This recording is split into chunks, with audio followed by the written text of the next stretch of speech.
नमस्कार प्रिय दर्शक बंधु आम गहन अच्छा जड़े वरिष्ठ सांबादिक श्री केदार मिश्र आम केदार नना बोली डाकू आमर जेहेतु बालेश्वर ढांचा आमर नना हो एपटे स्टाइल अलग वर्तमान पाठ्य पुस्तक राज्य सरकार तरफ जो पाठ्य पुस्तक प्रचलन गुड़ाए भूल बाहर प्रश्न टे पचारि आज्ञा ये जो पाठ्य पुस्तक गुड़ाए भूल बाहर एक्चुअली से पाठ्य पुस्तक को जी प्रणेता से उड़िया ना बिहारी ना गुजराती प्रथम कथा मात्र 1600-1700टा प्रश्न भूल 1700टा भूल तो गोटे बड़ प्रश्न करवा मात्र 17,000 कि 17 लक्ष खंडे भूल है कहवा गोटे गुरुत्वपूर्ण प्रसंग भारतीय जनता पार्टी ये भूल किसी अर्थ ना से माने सरकार को आसी आपण को भूल पाठ पढ़ाई से माने जावज्जीवन भूल इतिहास पढ़ई विज्ञान को भूल बोलिक प्रमाणित कर सामाजिक जीवन रे जेते प्रकार भूल तथ्य प्रचार कर राजनीति रे जेते सब भूल बाट अपनार करी क्षमतार केमती चिरस्थायी रहिबे तार व्यवस्था कर तेणु बही आपण केमती आशा कर निर्भुल छापिबे कहीं छापिबे एवं ये जो आपण जो कहते जो माने यार प्रणेता से माने सब किए आपण जदि पूरा जदि मूल तथ्यटा को देखिए कौन है से संस्था को संस्था बही छापे SCERT बोली ओडिशा सरकार गोटे संस्था अच्छी जी बही छापे से संस्थार जन निर्देशक थे जहांकर विरुद्ध रे से संस्था गत 6-7 मास पूर्व बारंबार कलम छाड़ आंदोलन होती कारण से बाबू आसिले एवं जड़े निर्दिष्ट केंद्र मंत्री एजेंडा लागू करने सी निर्दिष्ट गोटे संगठन लोक मान पाठ्य पुस्तक प्रणयन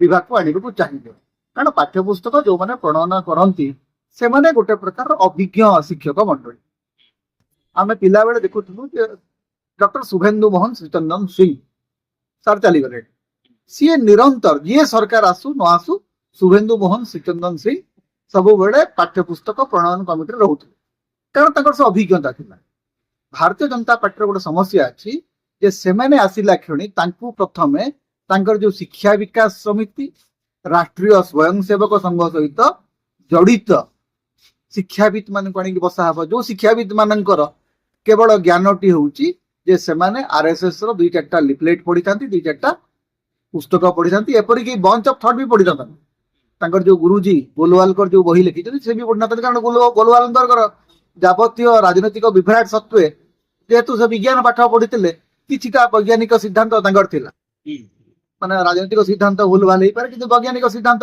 लोकटा जानी विज्ञान पाठ पढ़ी एमाने से पाठ किसी पढ़ती एमान काम हूँ गोटे निर्दिष्ट गोष्ठीर प्रचारक और विचारक एवं से एजेंडा कौन नहीं सब पाठ्य पुस्तक से कथा पुरेबे अच्छा ये सेतक भी पुरेबा मुंड नहीं जे ओडिशा विधानसभा जगह कर्णाटक विधानसभा को चिपकई दियो नियमगिरी को नहीं झारखंड रे थोई दियो गंजाम जिला को ब्रह्मपुर कर दियो न्यूटन को पायलट कर दियो चिनी करा जाई पारे एवं कहबो किए सुनिबो किए मंत्री तो जाई सेठी राष्ट्रपति प्रधानमंत्री स्वागत रे लागी पड़ले मुख्यमंत्री तो कहले यार अनुसंधान करिवे देवरंजन कुमार सिंह जे निजे ओडिया नुहंती मु बुझी पारनी उन्नयन कमिशनर आज्ञा कौन बुझीबे पाठ्य पुस्तक रे को शब्द मझे कमा रहिबा कथा कि ता भीतर दूरता रहिबा कथा ये कथा कौन टा जानी देवरंजन सिंह तार तदंत करिवे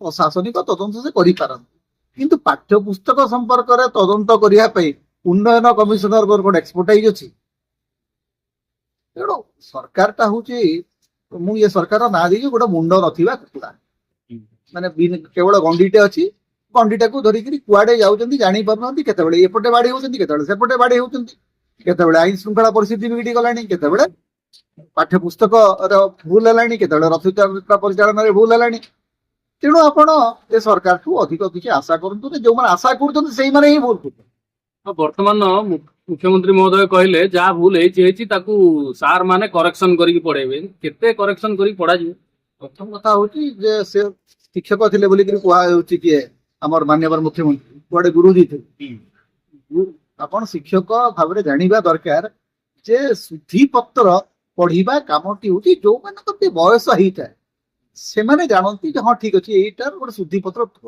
ପିଲା ମୁଣ୍ଡରେ ଆଜ୍ଞା ଯାହା ଥରେ ପଶିଯାଏ ତାକୁ ପଢେଇ ସେ କଣ ବହିଟାକୁ କଣ ମାଷ୍ଟର ଯେତେବେଳେ ପଢୁଛି ସେତେବେଳେ ଦେଖିବ କି? ସେ କଣ ସବୁଦିନ ଦେଖିବ ସେ ବହିଟାକୁ? ଘରେ ପିଲା ସବୁଦିନ ଓଲଟେଇବ ଏବଂ ଦେଖିବ ଯେ ନ୍ୟୁଟନ ଜଣେ ପାଇଲଟ, ଦେଖିବ ଯେ ବ୍ରହ୍ମପୁର ଗୋଟେ ଜିଲ୍ଲା, ଦେଖିବ ଯେ ନିୟମଗିରି ଝାଡଖଣ୍ଡରେ ଅଛି।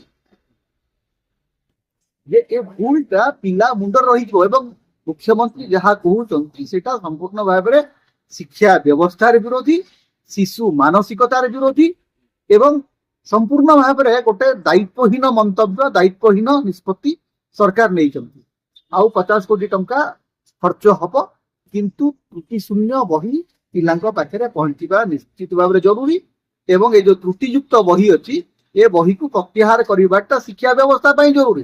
ନଚେତ ଗୋଟେ ପିଢି ସମ୍ପୂର୍ଣ୍ଣ ଭାବରେ ଭୁଲ ତଥ୍ୟ ପଢିକିରି ଆଚ୍ଛା କାଲି ଧରନ୍ତୁ ଆପଣ ପରୀକ୍ଷା କରିବେ, ପରୀକ୍ଷାରେ ପିଲାଟି କୋଉ ଉତ୍ତର ଦବ? ବହିରେ ଯାହା ଅଛି ତାର ଉତ୍ତର ଦବ ନା ଟିଚର ତାକୁ ଯାହା ପଢିଛି ତାର ଉତ୍ତର ଦବ? କିଏ ଠିକ? ଏତେ ସାଧାରଣ ଜ୍ଞାନ ନାହିଁ। ଆପଣ ପରା ପାଠ ପଢୁଥିଲେ ସରସ୍ୱତୀ ଶିଶୁ ମନ୍ଦିରରେ ପାଠ ପଢୁଥିଲେ, ପୁରା ଗୁରୁଜୀ ଥିଲେ।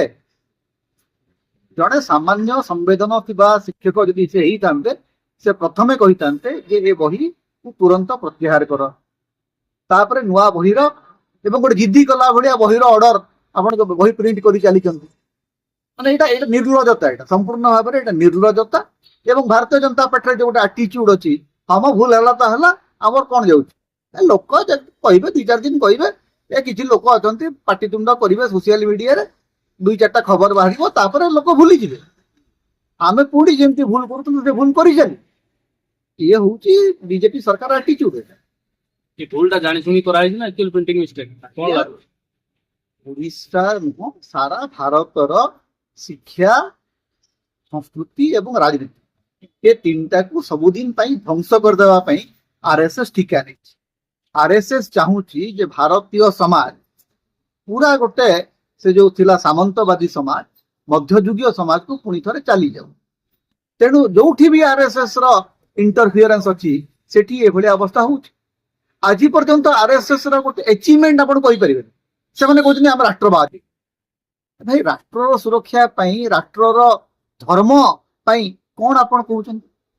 ଯୋଉ ଦାୟିତ୍ୱ ଦେଲେ ତ କୋଉ ଦାୟିତ୍ୱ ତୁଲେଇ ପାରୁନାହାନ୍ତି। କେବଳ ବିଜେପିକୁ କ୍ଷମତା ଆଣିବା ଛଡା, ବିଜେପିକୁ କ୍ଷମତାରେ ବସାଇବାର ଦାୟିତ୍ୱ ଛଡା ଆଜି ପର୍ଯ୍ୟନ୍ତ ଆରଏସଏସ କଣ ଗୋଟେ କାମ କରିଛି ଯୋଉଥିପାଇଁ ଆମେ ତାଙ୍କୁ କହିବା ଯେ ଆମେ ରାଷ୍ଟ୍ରବାଦୀ?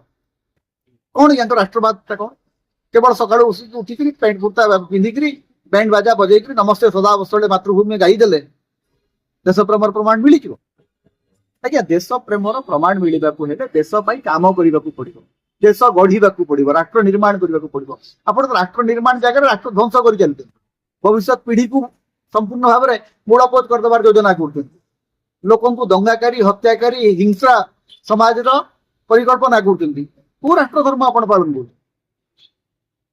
ଆଚ୍ଛା, ଏଇ ପ୍ରସଙ୍ଗଠୁ ଟିକେ ଗୋଟେ ଭିନ୍ନ ପ୍ରସଙ୍ଗର କ୍ୱେଶ୍ଚନଟେ ପଚାରିବି। କିଛି ଦିନ ତଳେ ପ୍ରଧାନମନ୍ତ୍ରୀ ଶ୍ରୀ ନରେନ୍ଦ୍ର ମୋଦୀ କହିଲେ ଯେ କମ ଗାଡି ବ୍ୟବହାର କର, କମ ପେଟ୍ରୋଲ ଖର୍ଚ୍ଚ ବ୍ୟବହାର କର, ବିଦେଶ ଯାଅ ନାହିଁ, ସୁନା କିଣ ନାହିଁ। ଏବେ ରିସେଣ୍ଟ ରାଷ୍ଟ୍ରପତି ମହୋଦୟ ଆସିବେ, ପ୍ରଧାନମନ୍ତ୍ରୀଙ୍କର ମଧ୍ୟ ଗ୍ରସ୍ତ ଅଛି। ମୟୂରଭଞ୍ଜରେ 12,000 ଗାଡିର ବର୍ତ୍ତମାନ ଆୟୋଜନ କରାଯାଇଛି। 12 ଲକ୍ଷ ଖଣ୍ଡେ ଗାଡି ହଉ, ପ୍ରଧାନମନ୍ତ୍ରୀ ରାଷ୍ଟ୍ରପତି ଆସିବେ ଆଜ୍ଞା କଣ ଆପଣ ଗୋଟେ ରାଜକୀୟ ବିଳାସ ଚାଲିବ ଆଉ। ରାଇରଙ୍ଗପୁରର ଆଦିବାସୀ ମାନେ ଦେଖି ନାହାନ୍ତି ଏତେ ଗାଡି। ରାଇରଙ୍ଗପୁର ଜଣେ ଆଦିବାସୀ ରାଷ୍ଟ୍ରପତି ଓଡିଶା ପାଇଛି, ସିଏ ତାଙ୍କର ଜନ୍ମଦିନ ପାଳନ ହବ। ଆଗରୁ କଣ ହଉଥିଲା, ଯେତେବେଳେ ବ୍ରିଟିଶ ସରକାର ଥିଲେ ସେତେବେଳେ କୁଇନ ଭିକ୍ଟୋରିଆଙ୍କର ଜନ୍ମୋତ୍ସବ ପାଳନ ହଉଥିଲା। ସ୍କୁଲ ମାନଙ୍କରେ ପ୍ରତିଯୋଗିତା ହଉଥିଲା, ମିଠେଇ ବଣ୍ଟନ ହଉଥିଲା। ବର୍ତ୍ତମାନ ସେ ସମାନ ଅବସ୍ଥା ପାଖାପାଖି ବୋଧେ ଆମେ ଗଣତନ୍ତ୍ରରେ ନାହୁଁ। ନଚେତ ରାଷ୍ଟ୍ରପତି ମହୋଦୟଙ୍କର ଜନ୍ମଦିନ ପାଳନ କରିବା ପାଇଁ ଏଇ ଯୋଉ ଜାକଜମକ, ଏଇ ଯୋଉ ତାମ ଝାମ ର ବ୍ୟବସ୍ଥା ଚାଲିଛି, ୟାକୁ ଦେଖିଲା ପରେ ଆପଣଙ୍କୁ କଣ ଲାଗୁଛି ଯେ ଆମ ଦେଶର ବାସ୍ତବରେ ଗୋଟେ ଗଣତନ୍ତ୍ର ଅଛି? ନିଜେ ପ୍ରଧାନମନ୍ତ୍ରୀ କହିଲେ ଯେ ଆଜ୍ଞା ଖର୍ଚ୍ଚ କାଟ କରନ୍ତୁ, କମ ଗାଡିର ବ୍ୟବହାର କରନ୍ତୁ। ହଜାର ହଜାର ଗାଡି, ସେ ଗାଡିକୁ ଦେଖିଲେ ଲାଗୁଛି ଯେମିତି ଭାରତରେ କୌଣସି ପ୍ରକାର ତ ସମସ୍ୟା କି ସଙ୍କଟ ନାହିଁ। କାହିଁ ମିଛ କହୁଥିଲେ ପ୍ରଧାନମନ୍ତ୍ରୀ? କାହିଁ କହୁଥିଲେ ଯେ ଆଜ୍ଞା ଗାଡିର କମ ବ୍ୟବହାର କର?